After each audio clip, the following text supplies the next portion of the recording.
buckle up, everybody, because today we're going deep. Deep into the world of physics. Yeah. And specifically, we're tackling a big one. Oh, yeah. Time. But not just, what time is it, what's on the schedule, Right. but whether time as we experience it is even real.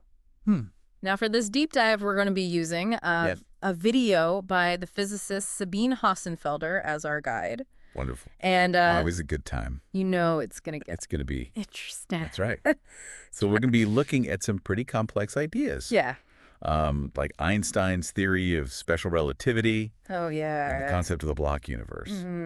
So, yeah, get ready to have your mind blown. Yeah. Some assumptions about time are going to be challenged. Definitely. So before we get too far, let's start with the basics. Okay. The time we experience every day. Right. The seconds ticking by minutes turning into hours. It feels like this constant universal flow. It does, doesn't it? Right. Like a river. Yes. Carrying us all along. That's the intuitive way to think about it. Yeah. And for centuries, that's how physicists like Isaac Newton saw it. Yeah. Time was this absolute unchanging backdrop against which everything in the universe unfolded. Okay. But then along came Einstein. Uh-oh. And he kind of turned everything upside down. Yeah, and he did that by linking time and space together, right? Yeah, that's right. That's where we get this idea. Space-time. Space-time. But how did that come about? It's not like he just woke up one day and was like, hey, learn space and time. It wasn't quite like that. Yeah. Actually, the groundwork for that came from another brilliant mind. Okay. Hermann Minkowski. Okay. He was working with Maxwell's equations, which describe how electricity and magnetism work. And he realized that these equations made a lot more sense if you treated time as a dimension. Okay, wait, hold on. Yeah. Time as a dimension. As a dimension, yeah. So instead of thinking about time as this separate thing that's always flowing, we should think of it more like a direction. Exactly. Okay. Like up, down, left, right. Oh, wow. It's not a separate thing at all. Okay. But part of this four-dimensional fabric called space-time. Okay. And just like you can move in different directions in space. Right. You can also think of yourself as moving through space-time. Yeah.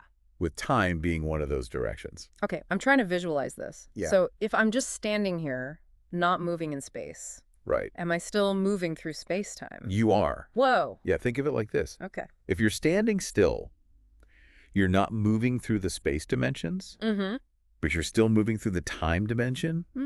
You're constantly moving from one moment to the next. Yeah. Even if you're not moving through space. Yeah. It's like taking an elevator straight up. Okay. Only instead of floors, you're passing through moments in time. Okay, so we're all time travelers. In a way. Even when we're just sitting on the couch. That's right. But how does all of this lead to Einstein? Right. And his theory of special relativity? Well, where does that fit into this space-time picture? Well, Einstein took this idea of space-time and ran with it. Okay. He realized that if time is a dimension like space, then it shouldn't be absolute. It should be relative. Okay. Just like our position in space is relative. So what you're saying is that my experience of time could be different from yours. Exactly, depending on how fast. We're moving relative to each other. Okay. And that's the core of special relativity. Gotcha. It's based on a few key ideas. Yeah. But one of the most important is that the speed of light is constant for all observers. Okay, that one always messes with my head. It's a tough one. So let's say I'm standing still and you're zooming by in a spaceship at like half the speed of light. Okay. Wouldn't the light coming from your spaceship seem to be traveling faster than the speed of light to me? It seems like it should, right? Yeah. But that's not what happens. What? Yeah, no matter how fast you're moving, even if you're chasing a beam of light, that light will always appear to be moving away from you. Really? At the speed of light. So how is that even possible? That's where things get really interesting. Yeah. And we have to start letting go of some of our intuitive ideas about time. Okay. If the speed of light is constant for everyone, then something else has to give. Yeah. And that something is our perception of time itself. Whoa, so you're telling me that time can actually speed up or slow down? Exactly. Depending on how fast you're moving? Exactly. Oh, wow. And not just time, but distances too. Wait. It turns out that time and space are intertwined. Yeah. In a way that we never imagined before. Einstein came along. All right. My brain is officially starting to hurt. I can imagine. I think we need to break this down a bit more. Okay. Especially this idea that time isn't this constant universal thing. Right. But before we do, how about we take a moment to let all of that sink in? Sounds good to me. Yeah. We've covered a lot of ground already. Yeah. And there's even more mind-bending stuff to come. Oh, boy. I know, right? I can't wait. Me too. All right, we'll be right back. See you soon.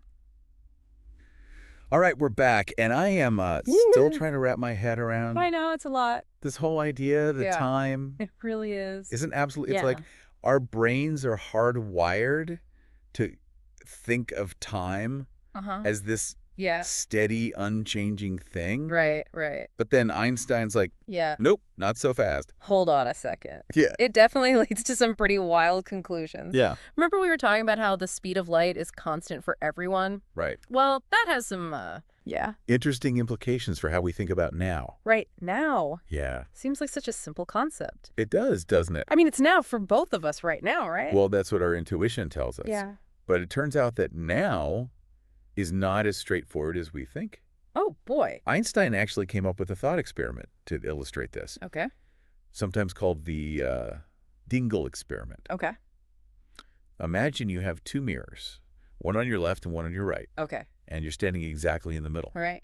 You send out a pulse of light, a photon, towards each mirror at the same time. Okay, so I send out these two photons, one to the left and one to the right. Yep. Then what? Because the speed of light is constant. Right. You can calculate exactly when those photons will hit the mirrors. Okay. Even though the light haven't reached you yet. Okay. You could say, now at this precise moment, the photons are hitting the mirrors. Right. Even though you don't see it yet. All right. So it's like a prediction based on the speed of light. Yeah. I can define now for those photons, even though they're far away. Exactly. But here's where it gets weird. Okay. Imagine someone else is watching this whole experiment, but they're moving past you. Okay. Let's say from left to right. Right. For them, the light hitting the right mirror actually happens later. Really? And the light hitting the left mirror. Huh. Because the right mirror is moving away from the light and the left mirror is moving toward it. Hold on. Yeah. So for me, standing still, the photons hit both mirrors at the same time. Right. Which defines my now. Yes. But for the person moving, the photons hit the mirrors at different times. That's right. So their now is different from mine. Precisely. What you perceive as now is actually relative to your motion. Wow. There's no single universal now that everyone agrees on. Really? This is called the relativity of simultaneity. Okay. And it's one of the most mind-bending consequences of special relativity. Okay, that is seriously messing with my head. Yeah, it's a tough one. So basically, my now might not be your now. Right. And whose now is right. Well, they're both right. Yeah. It just depends on how we're moving relative to each other. So it's all relative. It is all relative. Wow, and what's even crazier is that this isn't just some theoretical quirk. No. It has real measurable effects. Exactly. GPS satellites have to take this relativity of simultaneity into account. Really? To function accurately.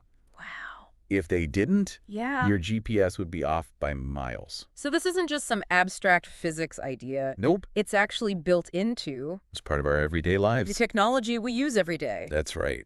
That's pretty wild. It is. But I have to ask, yeah, where does this whole block universe idea come in? Right. How does that relate to what we've been talking about? Well, if we accept that now is relative, that there's no single universal now, yeah, then it opens up some pretty mind-blowing possibilities. All right. Think about it. Yeah. If your now can be different from mine, right, then maybe there are other nows out there. Okay. Experiences of time that are completely different from ours. Okay, I'm starting to see where you're going with this. Yeah. So instead of thinking of time as this flowing river that we're all moving along together, right, maybe it's more like a giant frozen lake. That's a great analogy. Okay. And that's essentially what the block universe idea suggests. Okay. It says that all of time, from the beginning of the universe to the end, wow, already exists. Oh, wow. It's all laid out. Yeah. Like a giant four-dimensional block of space-time. Whoa, so you're saying that the past, present, and future are all equally real? Exactly. Like they all exist at once? In the block universe view. There's no real distinction between past, present, and future. Wow. They're just different points in this block of space-time. Hmm? It's like the universe is a giant loaf of bread. Okay. And each moment in time is a slice. So all those moments, all those slices, Yep. they're already baked into this cosmic loaf. That's the idea. And we're just experiencing them one slice at a time. That's it. Wow, that's... It's a pretty profound shift, isn't it? Yeah, profound shift in how we think about time. Yeah. And our place in the universe. Absolutely. It's a bit unsettling, to be honest, to think that our entire lives, every choice we make, every experience we have, might already be laid out in this grand cosmic scheme. That's the block universe. Yeah, it definitely challenges our sense of free will and control over our own lives. Big questions. But is there any evidence to support this block universe idea? What? I mean, it sounds like something out of science fiction. It does sound like that, but it's a consequence of Einstein's theory of special relativity, which has been experimentally verified countless times. Okay. And it also fits with other aspects of modern physics. Okay. Like the idea that there's no single absolute frame of reference in the universe. So it's not just some philosophical musing. Not at all. It's grounded in... It's based on... actual physics. real physics. Okay, so the block universe idea, Yeah. while strange and unsettling, seems to be the most consistent explanation we have so far. So far, yeah. At least based on our current understanding of physics. Right. But what about quantum mechanics? Doesn't that throw a wrench into the whole thing with its randomness and uncertainty? That's a great question. Yeah. And one that physicists are still debating. Okay. Quantum mechanics certainly introduces a lot of weirdness into the picture. Right. But it doesn't necessarily invalidate the block universe. Okay. One thing to keep in mind is that quantum measurements, while they seem to happen instantaneously, can't actually be used to define simultaneity. Okay. Because they're not directly observable. So we can't use quantum weirdness. Not really. To get around the limitations of special relativity. Unfortunately, no. Okay. However, some physicists have argued that because quantum mechanics is inherently indeterministic, meaning that the future is not predetermined, this might suggest that the future doesn't actually exist yet in the block universe. So maybe the block universe is only half full.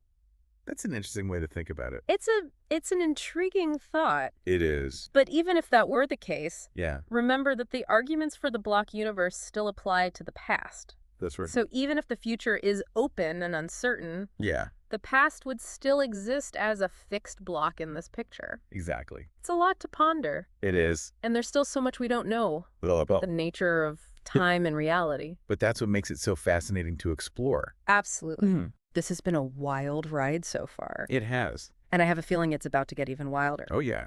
We've explored this mind-blowing idea of the block universe, where all moments in time exist at once. Yeah. And we've touched on some of the alternative viewpoints. Right. But the big question that's lingering in my mind is, what are the implications of all this? Right. If the past, present, and future all exist simultaneously, what does that mean for us, for our choices, for our very sense of self? That's the question, isn't it? Yeah. And it's one that we'll be tackling head on in the next part of our deep dive. Oh, I can't wait. Okay, so we're back, and my head is still spinning a little bit, you know, from this whole block universe concept. Yeah, it's a lot to take in.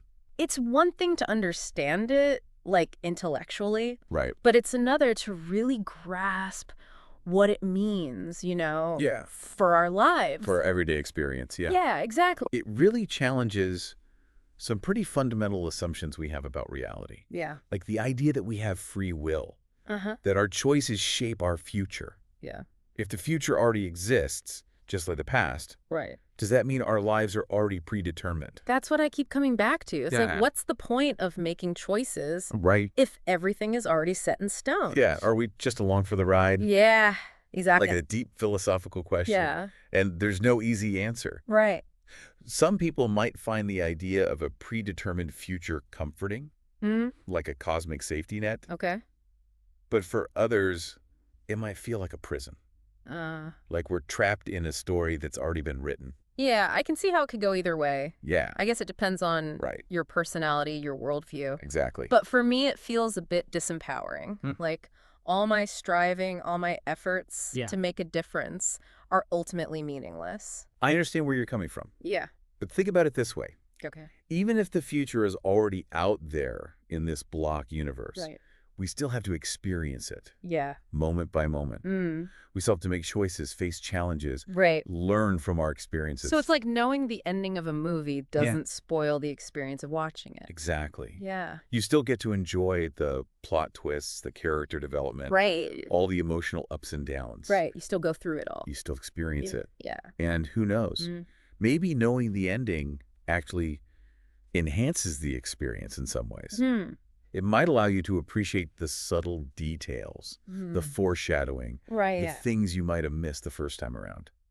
That's an interesting way to look at it. Yeah. Maybe it's not about whether our choices matter in some grand cosmic sense. Yeah. But about the journey itself. Exactly. The experience of living, loving, learning. That's the key. I think that's a healthy perspective. Yeah.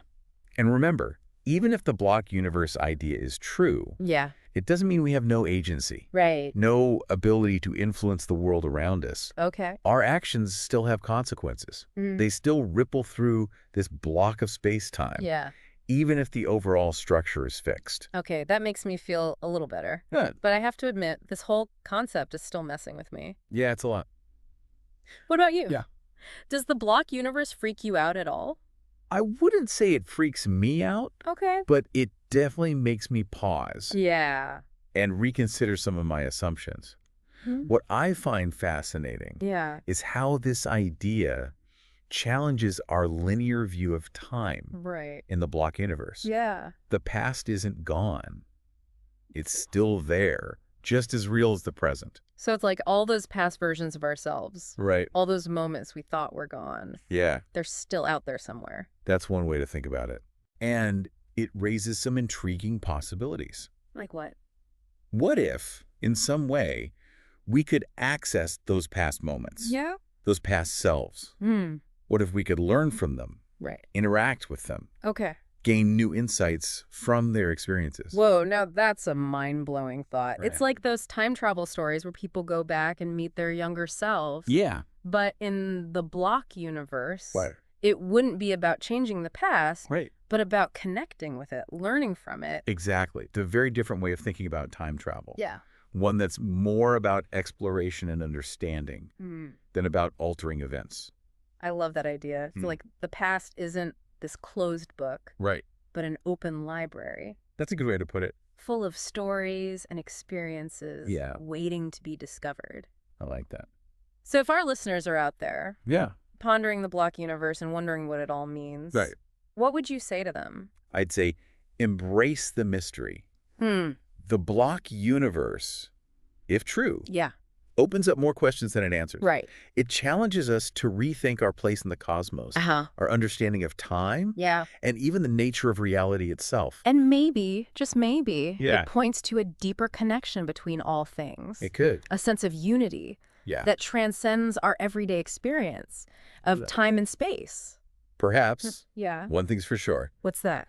This deep dive has only scratched the surface of this incredibly complex and fascinating topic. Absolutely. And that's what we love about the deep dive. I know, right? Uncovering these mind-expanding ideas. And inviting you to explore them with us. That's what it's all about.